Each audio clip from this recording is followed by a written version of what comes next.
রাসূলুল্লাহ, আমিনহুম আও মিন্না, তাদের মধ্যে 50 জন নাকি আমাদের মধ্যে 50 জন শহীদ?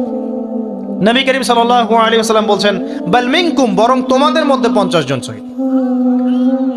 এটা অপশন নাম্বার 2। এক কি বললাম, আপনি নিজেকে নিয়ে ব্যস্ত থাকেন, বাসায় থাকেন, বিনা প্রয়োজনে বাড়ির থেকে বের হবেন না, মানুষের সাথে কম মেলামেশা করেন এবং নিজের পাপের জন্য আল্লাহর কাছে কান্নাকাটি করেন, নিজের আমল নামা নিয়ে ব্যস্ত থাকেন, ইনশাআল্লাহ নাজাত পাবেন। 2 নাম্বার, যদি আপনার কাছে আরো বেশি যোগ্যতা থাকে এবং আপনি আরো বেশি সাহসী হন এবং আপনি উম্মার, দেশের জনগণের কল্যাণ কামনা করেন, তাহলে অন্যদেরকেও এই ফিতনাময় পরিবেশে টিকে থাকার ফর্মুলা বলে দেন। এখানে সবর করেন, আমর বিল মারুফ নাহি আনিল মুনকারের কাজ করেন, আল্লাহ পাক আপনাকে ইনশাআল্লাহ 50 জন শহীদ সাহাবী নাকি দিবেন সব। আরো অপশন আছে। কি অপশন? ওই যে আসহাবুল কাহফ কি করেছিল, একটা ফিতনাময় পরিবেশ থেকে নিজেরা আস্তে করে সরে গিয়েছে। যখন আপনি পরিবেশকে পরিবর্তন করতে আর পারছেন না, দাওয়াত দিয়েও কোনো কাজ হচ্ছে না, মানুষ কথাও শুনছে না, জুলুম নির্যাতন বাড়তেই আছে, টিকে থাকা মুশকিল, তখন তাদের হিসেবের দায়িত্ব আল্লাহর উপর ছেড়ে দেন, আপনি ওখান থেকে ডিসকানেক্টেড হয়ে যান।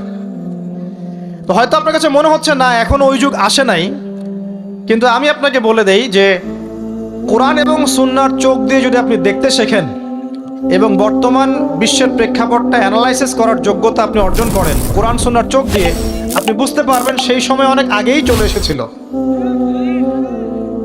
এখন ফিতনা এবং ফাসাদময় এই পরিবেশে আমরা কি করতে পারি, ছোট স্কেলে, বড় স্কেলে না, ছোট স্কেলে। আমি আজকে বড় বিষয় নিয়ে কথা বলতে আসি নাই, কারণ আমি চিন্তা করলাম যে আসলে প্রথমে যদি ব্যক্তিকেন্দ্রিক বিষয়টা ঠিক না হয়, বড় বিষয় আলোচনা করে কোনো লাভ নাই। আগে ব্যক্তি যদি ঠিক না হয়, বড় বিষয় আলোচনা করে আসলে কোনো লাভ নাই, আপনারা বুঝবেনও না, মাথার উপর দিয়ে চলে যাবে। এখন গ্লোবাল অ্যাফেয়ার্স নিয়ে কথা বলে খুব একটা ফায়দা নাই আপনাদের। এখন ইকোনমিক পুরো এই সুদভিত্তিক সিস্টেম আপনি চেঞ্জ করতে পারবেন না, এবং পুরো যে তাগুতি ব্যবস্থা আপনি চেঞ্জ করতে পারবেন না। আপনি কি করতে পারবেন? আপনি নিজেকে পরিবর্তন করতে পারবেন, আপনার পরিবারকে পরিবর্তন করতে পারবেন। এতটুকু আপনার পক্ষে এখন পর্যন্ত সহজ, ঠিক না ভাই? ঠিক কথা। এটা আপনি এখন করতে পারবেন। তো এটার ফর্মুলা কি? ফর্মুলা ঘাটতে গিয়ে আল্লাহ পাক আমার মাথার মধ্যে একটা হাদিস নিয়ে এসে দিলেন। কারণ আমি বিশ্বাস করি যে আপনারা বলছেন মৌলানা, আল্লামা, আমি আসলে এমন কিছু নই, এই কথাগুলো আসলে আমার সাথে যায় না। আমি নিতান্তই একজন ছোট মানুষ এবং তালেবে ইলম, জ্ঞানের পথের পথযাত্রী। আর আমি তালেবে ইলম হয়ে থাকতে চাই। আমি মুফতি নই, আমি মুহাদ্দিস, মুফাসসির বা এই যে শব্দগুলো আপনারা বলছেন, এমন কিছুই নয়। আসলে কিয়ামতের মাঠে আমি জান্নাতে যেতে পারবো কিনা আমি নিজেই জানি না। যখন কোনো মানুষ নিজেকে অনেক বড় মনে করা শুরু করবে, বুঝে নেবেন সেই ইবলিসের আনুগত্য করা শুরু করেছে আর কি। কারণ ইবলিস বলেছিল, আবা ওয়াস্তাকবারা, আমি খলাকতানি মিন নার ওয়া খলাকতাহু মিন তিন, আমাকে সৃষ্টি করেছেন আগুন দিয়ে, আদমকে সৃষ্টি করেছেন মাটি দিয়ে, আমি কেন আদমকে সিজদা করতে যাব? তো এটা ইবলিসের চরিত্র, আবা ওয়াস্তাকবার, সে উদ্ধত হয় এবং অহংকার প্রদর্শন করে। তো আমি মনে করি যে আমি কিছু বলি না, আল্লাহ রাব্বুল আলামিন আমাকে বলার তৌফিক দেন মাত্র, আলহামদুলিল্লাহ। তা আমার মাথায় একটা হাদিস আসছে, সকাল থেকে ঘুরছে। সেটা হচ্ছে, দেখুন, বারা ইবনে আযিব রাদিয়াল্লাহু আনহু থেকে বর্ণিত হাদিসটা আসছে এবং হাদিসটা বিশুদ্ধ। এখান থেকে আমি মূল আলোচনা যাচ্ছি যে একদিন আনসার মানুষদের মধ্যে, আনসার কারা? আমাদের আনসার বাহিনী। আনসার কারা? যারা মুহাজির সাহাবীদেরকে আশ্রয় দিয়েছিল মদিনায়, তাদেরকে কি বলা হয়? আনসার। তাহলে শব্দটা সুন্দর না? তাহলে আমাদের বাহিনীর নামটাও সুন্দর, মাশাআল্লাহ।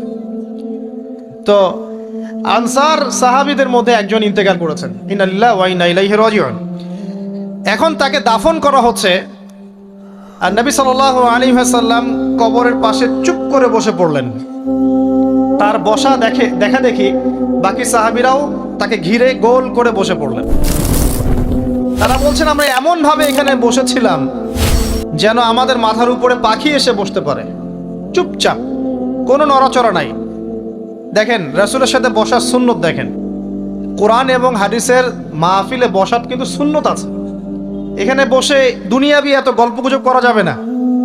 এই মোবাইল টোবাইল হাবিজাবি নিয়ে এত ব্যস্ত থাকা যাবে না, দিলের কান দিয়ে শুনতে হবে, ঠিক আছে? আদব আছে, না হলে কথা আপনার উপর তাসির করবে না। তারা এমনভাবে বসেছিলেন যেন মাথার উপরে পাখি বসতে পারে, সুবহানাল্লাহ।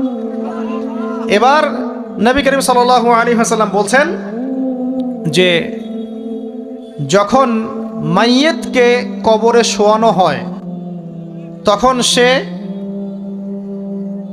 তাকে দাফন করে যাওয়া ব্যক্তিদের হাঁটার খসখস আওয়াজ শুনতে পায়।